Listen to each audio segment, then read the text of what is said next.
Sailing towards Alderney from Yarmouth Isle of Wight as the sun is rising doesn't always require a prayer kneeling in the boughs of golden haze to the Chinese god of the sea, Matsu.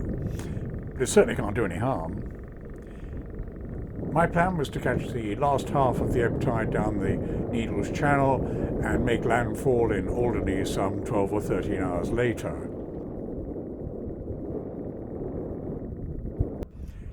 I got up at 04:30 and was on my knees in the bows, slipping my lines from the mooring buoy at 0500 and heading down the Needles Channel into the westerly wind, giving me a chance to get the main up, ready for the channel crossing.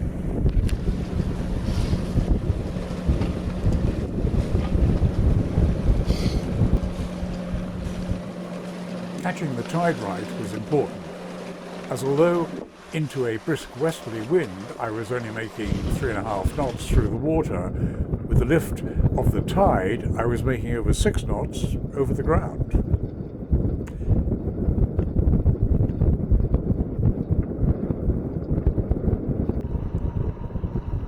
I've sailed past the Needles quite a few times in my sailing life, but they never fail to impress me and give a tingle of excitement at the start of a voyage or a safe landfall returning to England.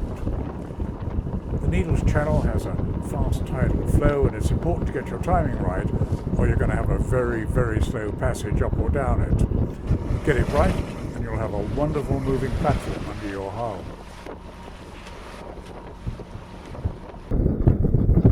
If you're heading for France or Alderney, there's a short cut across the ledge, which are the shallows that extend westwards from the end of the lighthouse. Plenty of water, but the sudden shallowingness causes some white water and a bumpy ride for about 5 minutes, which shouldn't be any problem, although this really is no place to be in a gale, particularly wind over tide. In fact, the Needles Channel is no place to be in a full gale and creates a lot of shouts for the Yarmouth offshore lifeboat.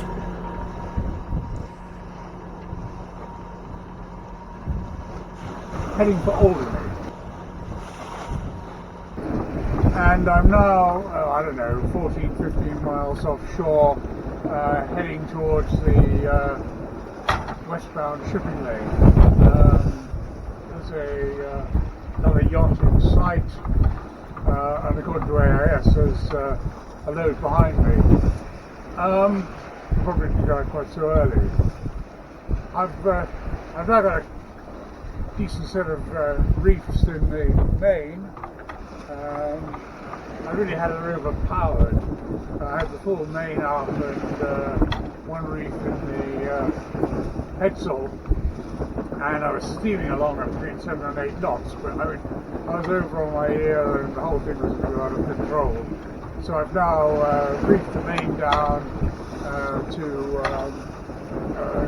just beyond the first batten, and I've got a decent sized reef in the headsail as well, and I'm steaming along apparently according to the log at 5.6, 5.7, and my speed over the ground is around 5 knots, and it's blowing, 22, 23 knots apparent, 20 knots true. Most of the time I've been doing between 5 and 6 knots. It just seems to have slowed up because I decided to talk to the camera. Heading for Alderney. It's a good sail. Well, I suppose one of the reasons that sailors say they're heading towards rather than going to is that things change. And in the last sort of hour or so, the wind came round more and more and more onto the bows, and I got forced more and more over to the east, and in the end I decided that the only thing to do was to go into Cherbourg. I would be motoring straight into the wind if I tried to make Alderney, so I accepted the fact that the fickle finger of fate had pointed at me, and I got the fenders out, got the lines ready, and I headed into Cherbourg by the eastern entrance, which I was only just able to make, as a matter of fact. and ended up in the marina there for the night. So I got out my faithful Channel Islands tidal atlas and referred to the pages to see at what stage I could reasonably leave Cherbourg and head for Alderney. My app on my phone called Tides Near Me gave me the time of high water Dover, from which I could work out high water Cherbourg, and the tidal atlas showed me at what stage, if I kept very close inshore, I could leave before local high water and get a little lift up the coast towards Cap de la Hague by this inshore current, and be crossing the gap between Cap de la Hague and Alderney, which is a major sort of tidal race, and you don't want to get pushed down that because my little engine is not going to really keep me out of it. So I wanted to pass that relatively slack water. So I spent a happy evening with a bottle of wine, tidal atlas and my apps, and I worked out the optimum time to leave Cherbourg, which was about 11 o'clock in the morning, and with the lift from the inshore currents and the fact that there would only be about 10 knots on the nose or less, it would be a fairly straightforward trip from Cherbourg to Bray Harbour in Alderney.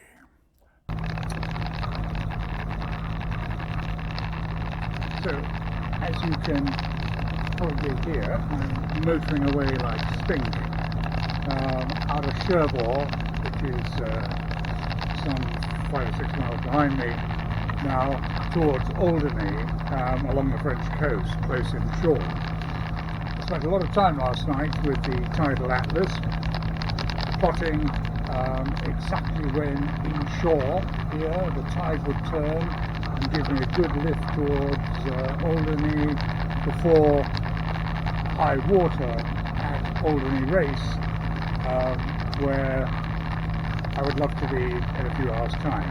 So I plotted it very, very carefully. I did very careful calculations with the tide table from Cherbourg Marina, and the result of that is it's totally wrong. Totally utterly wrong.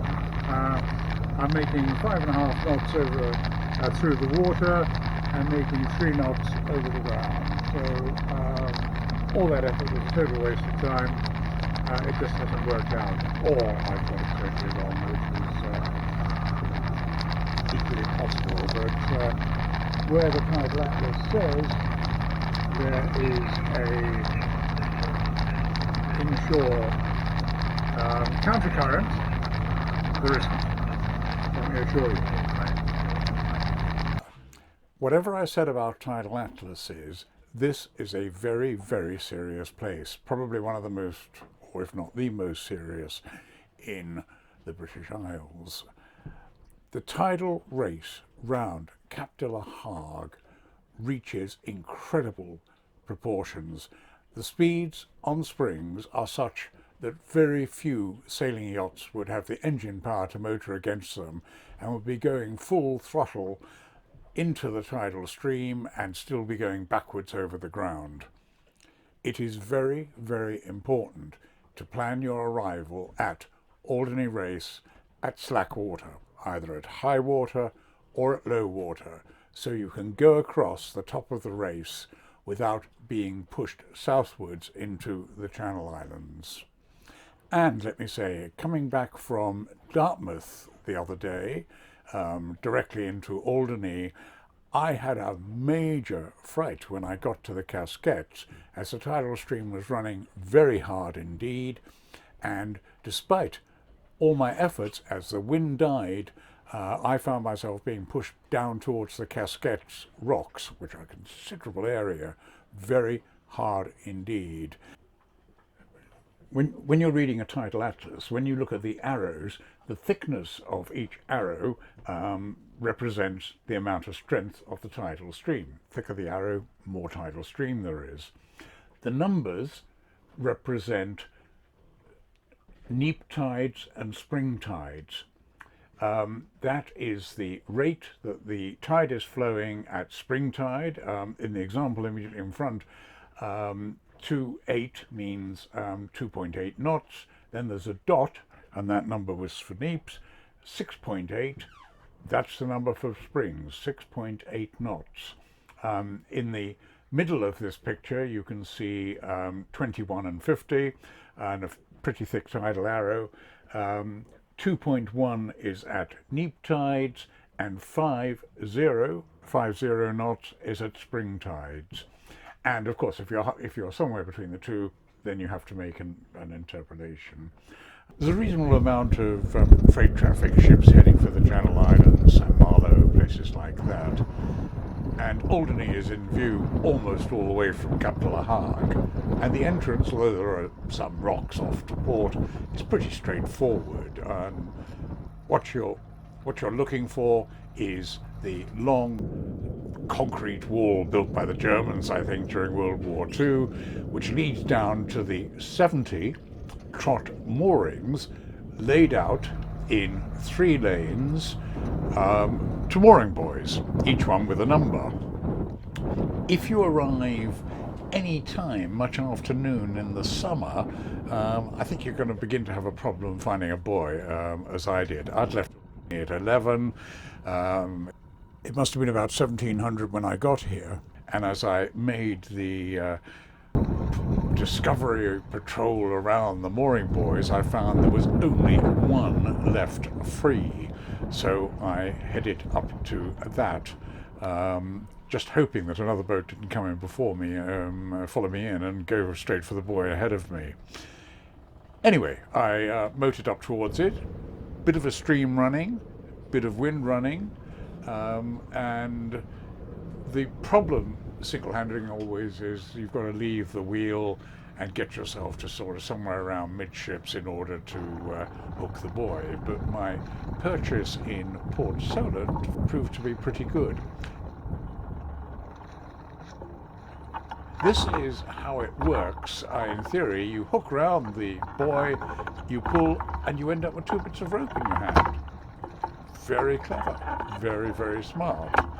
And then, having hooked it, you just wander forwards and make certain that it's tied up properly on the bows. There is also an anchorage in Alderney off to port, and you can drop the hook there if you don't want to purchase one of these hook and moor.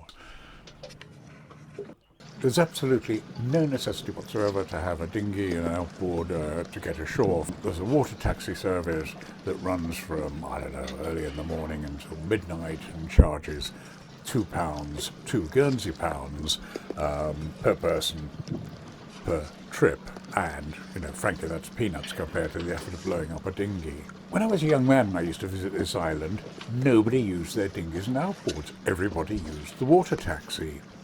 I picked up the pilot book, and it suggested that channel 80 was the channel for a water taxi. I tried that and nothing happened. I then picked up another book, and that suggested that channel 37 was the channel for the water taxi. I tried that, nothing happened.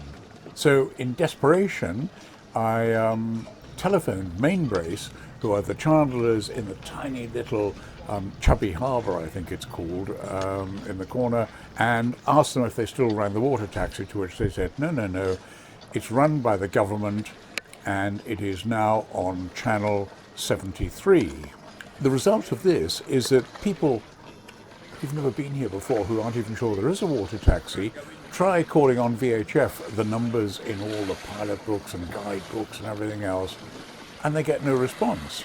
So in desperation, they pick up the dinghy pump and start beating away at it. The entrance to Little Crabby Harbour, Crabby, not Chubby, looked pretty narrow to me, and Crabby Harbour dries out at low water as well, according to the chart. But I needed to fuel up as light winds were forecast, and Mainbrace apparently supplied diesel and fresh water from Crabby Harbour Quay. I let go the mooring buoy and with some trepidation headed towards the little harbour with its somewhat rugged walls. I confess I've taken the water taxi ashore the day before and wrecked the fuel berth, which is immediately to port as you go through the narrow entrance.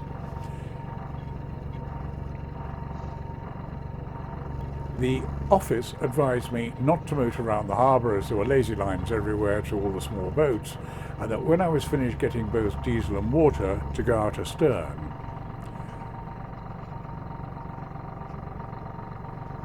With little or no wind, Crab is very well sheltered, and an hour before high water made it all work out pretty well and left my fiberglass undamaged, I'm glad to say.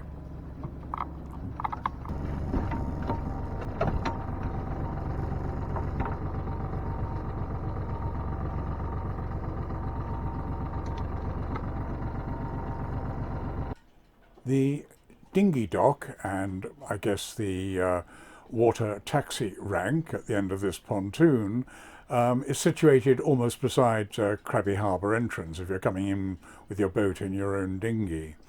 At the top of the ramp there's the customs box with beside it a plastic box full of forms, and normally it's got its own pen there. You're going to need to supply your boat registration number, the passport numbers, date of birth, etc. for all the crew, but there's no necessity to bring any of the original papers with you. Just a little bit further up the path is the port area. A small freighter comes into Alderney Harbour every 2 or 3 days with goods for the villagers. The rubbish bin is straight ahead of you, and just past the lifeboat shelter are the toilets and showers, which are okay. They're clean. The design is a bit 1970s communal bathing. There's none of the elegance of Bewley or Premier Brighton Yacht Marina facilities, but they're okay. They're all right, if a bit Spartan. Next door, almost, is the laundry facilities, which are excellent, modern laundry facilities, and nothing to complain about there. Alderney Sailing Club, which overlooks the anchorage, is really delightful and very friendly and welcoming to people like us. The only thing to be aware of is that the times are fairly limited that it's actually open. This is true of much of Alderney, and that's why I've majored on putting up times of when things are open. This is Bray Village High Street, which is just off the port area, and this, most importantly, is Jean's Stores. Her hours are actually quite reasonable for the island, and inside there is a really wide selection. It's much bigger than it appears on the outside, and it is the place to do your shopping for the boat. Yes, there is one other grocery shop up in St Anne's, the town, but when I went there, frankly, it had no larger range of goods than this one does. It's not worth walking into the town for just that. There is a business called Bray's Chippy, which is apparently quite well known, although the opening hours for it, as you can see, are extremely limited. And then there's the walk into the town to St Anne's, which is a fairly mind-blowing 20 minutes all uphill. I guess it's worth doing the trip because you can't really say you've seen the island unless you've been to the town and explored the little cobble street and the quaint little shops. It's very nice, it's very charming, it's the village town of this little island. But the real reason for coming to Alderney is this. It is just lovely in the anchorage. It's quiet, it's peaceful, you know you're securely moored, you don't have to keep anchor watch, and it is one of the loveliest places to be on a summer's evening. At my website, gentlesailing.com, you can find my books about sailing and boats. French Canal Route to the Mediterranean has sold over 3,000 copies, and the Gentle Sailing Route to the Med, down the Atlantic coast without having to spend a night at sea, has sold over 2,700 copies. The Atlantic Crossing Guide, which I published last year, is being downloaded in amazing numbers, I'm really pleased to say. They're all instant PDF downloads, and there's a link to a UK website that can turn them into printed books for around £5 if that's what you prefer. gentlesailing.com. About a dozen books there, including guides to the Caribbean and crossing the Pacific. Fair winds.